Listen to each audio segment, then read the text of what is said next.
After moving back from Florida to Maryland, I decided to interview for a youth director job.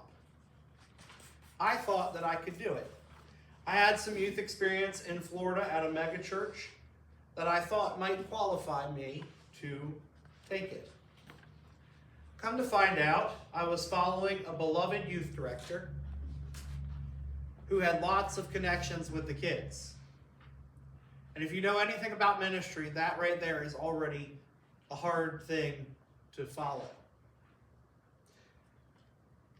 It was my first time being in charge of a ministry, and I did great with the middle schoolers. We had a couple more people come middle school wise, but the high schoolers were not as enthusiastic about me as the middle schoolers. And honestly, I will admit, my first paid ministry job was just average on my part. It's hard, though, for us to consider something like that more than a failure. Does anybody here like failure? Anybody? Really? Okay. Right, our brains like to tell us that we don't do well, and that means we are horrible people, or that we are inept and we can't do something. Has anybody felt that way before? Thank goodness that I didn't stop and take this learning experience as a failure and just go something else. Ministry is tough. I'm sure most of us understand that statement. We get a percentage of the people that we used to at events, and we all some people end up thinking that the world should just end because no one else will believe in God. And I have been told that exact statement by a member before. Thank goodness that we don't stop because of a quote-unquote failure. Thank goodness the sower didn't just not sow in certain places because of the possibility of failure. Jesus goes out, gets into a boat. I feel like this is like every other passage. Jesus gets into a boat and teaches. He uses this parable to talk about God's ministry, his ministry. He starts with verse 3. Listen, a sower went out to sow. I love this line. A sower went out to sow. You see, to the people of ancient Israel, this was less of a challenge. Right? If we're going to talk the literal sowing of seeds, they didn't have combines. They didn't have all those things. I'm going to stop trying to name things because I'll get something wrong in that field. But they didn't have all that. So they had to go out themselves with the servants and actually put the seed in by hand. In the metaphorical sowing, if we get into the idea that we're sharing the gospel with others, they had to go out to be entertained. Being social was a part of their lives. They did not get entertained by watching Young and the Restless or General Hospital. Right? They did not get entertained by FaceTiming with their, prospective person they were interested in dating in 20 towns over. They didn't even know them, most likely. So very different life. But for us, this line changes a lot, right? We have to now, where they went out all the time, we have to decide to leave our house. And for some of us, that is anxiety-inducing, to go and figure out what we're going to do, how we're going to be, quote-unquote, entertained or have fun. But here's the thing in ministry and in life. We cannot stay in the church or our homes and minister to people in the way of the sower. We just can't, right? If we stay at home, who is sowing but their television or a book or a radio or whatever they can get their hands on? there's no one there telling them that God loves them or just walking beside them. We cannot sow the gospel without doing what the sower does, which is going out to sow. They got up, they gathered their seed, and left their house to go and sow. The first thing and if you get anything out of this sermon, and this is what I would like you to remember. We cannot fail or succeed without doing it in the first place. So the sower goes out to work, and we're told about all these different varieties of soil, right? We have soil that is the path, and the birds come and eat it up. We have soil that is rocky and just not good for roots to form, and so the plants spring up, but then they're blown away or scorched away by the sun. And then we have soil with thorns, and it chokes the seed, and it yields no grain. What do you notice about the sower? Is anybody here a farmer? Anybody here have a garden? You cook, right? So if you have a garden, do you plant everything? Do you find all these different types of soil and then throw your seeds onto it? If you cook, you use the whole thing. You try to use the whole of whatever you bought so you don't waste, right? If you farm, you till the ground. If it's not good, you go out, you work it until it is. Or you find a different place for you to plant. But the sower is going out and planting seeds that they have paid for in these grounds that obviously won't work.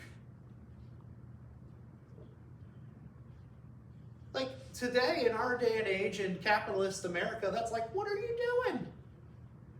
Why are you doing that? You're wasting these seeds. These seeds, you're not gonna be able to feed your family. You're not gonna be able to do whatever. You're wasting this. And it was probably a lot of parallel in that to the people back then. They knew that they wouldn't work in those soils either. And so when they're sitting there hearing this story, they're hearing about the kingdom of God compared to life, and that God as the sower, right, is sowing in all of these places, knowing that a majority of that seed will never grow. The sower never loses hope for, quote unquote, these persons, these areas in these places that are likely to never see much growth. If the sower had, the sower would never have planted there. The sower knows that there will be failure. In fact, the sower is okay with big failures because a lot of his seed never grows. We finally get to the good ground in verse 8. The soil takes the seed in and it causes growth that yields 30 and 60 and 100-fold.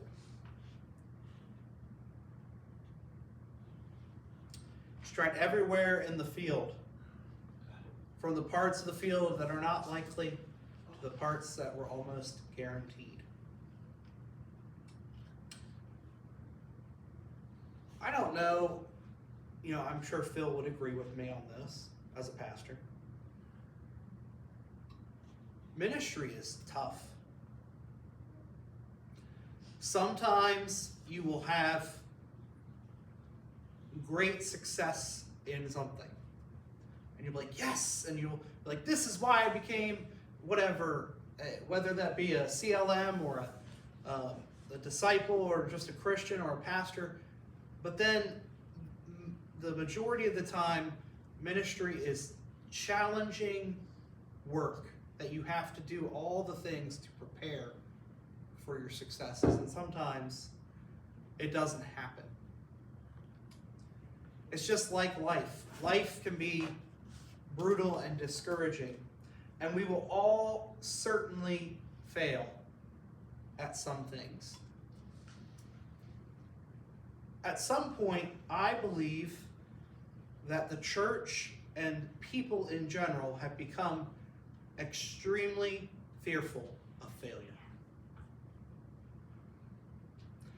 Whether it's going out and trying new things, at some point we lost our status as pioneers and explorers that led people down the road to help them, to care for them.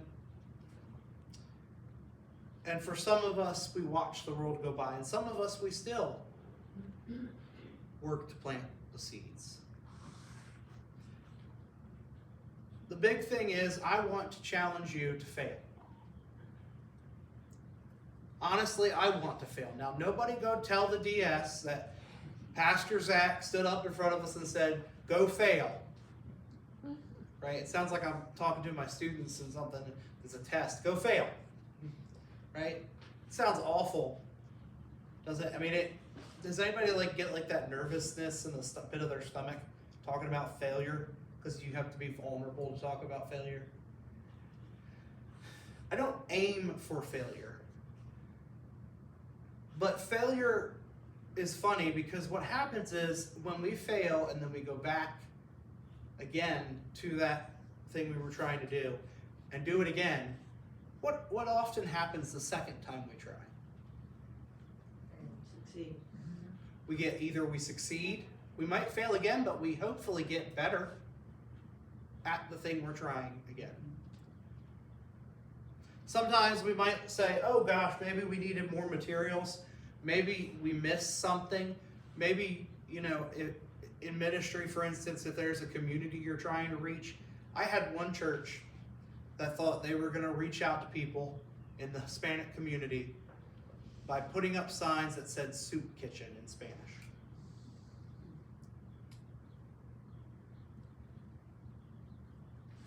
Just no. No.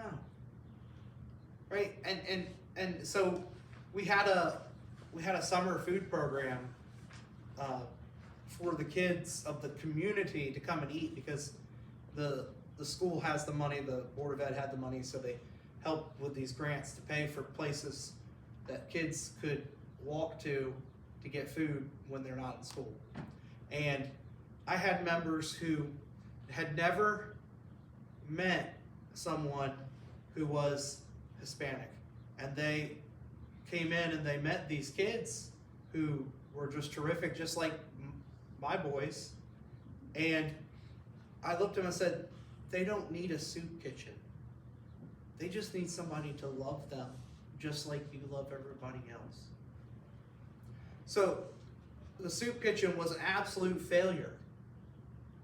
But I tried to help them take that failure and embrace something else. And so failure oftentimes teaches us how to get better and what to do next. So we, like the sower, we go out, we disperse the seed of the gospel outside of this church, outside of our homes. It means learning names, jobs, families, needs, quirks, and the so on of our community. It means that we, like the sower, sow to everybody that we can. And even the people that they say, oh, you don't want to go down that road because so-and-so lives there. And they'll shoot you. We even sow to them. It might look different for safety reasons, but you still sow to them. We throw love and grace at anyone we can. I will never forget this past year when bishop, I believe the bishop of the National Cathedral, said mercy was a good thing. And everybody said mercy was a bad thing.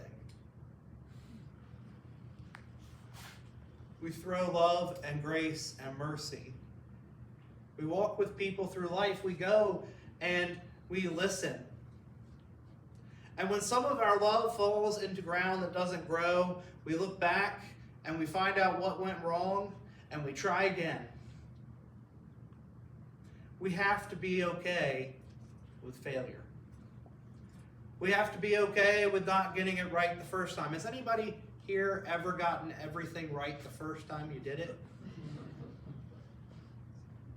I know some people who do. I'm no longer friends with them. It was too annoying.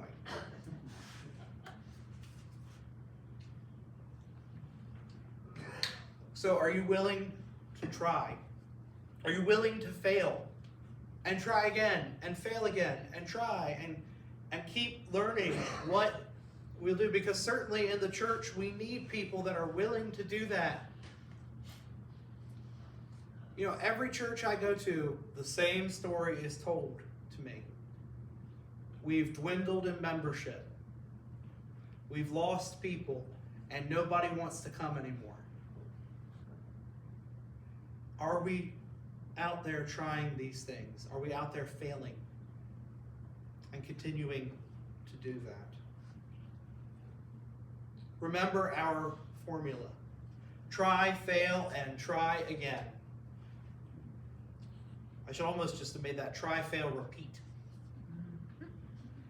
All the while learning and loving like the sower who looks at all everywhere in every soil and considers them beloved. Still worth their time, and because they're worth God's time, they are certainly worth ours. Thanks be to God.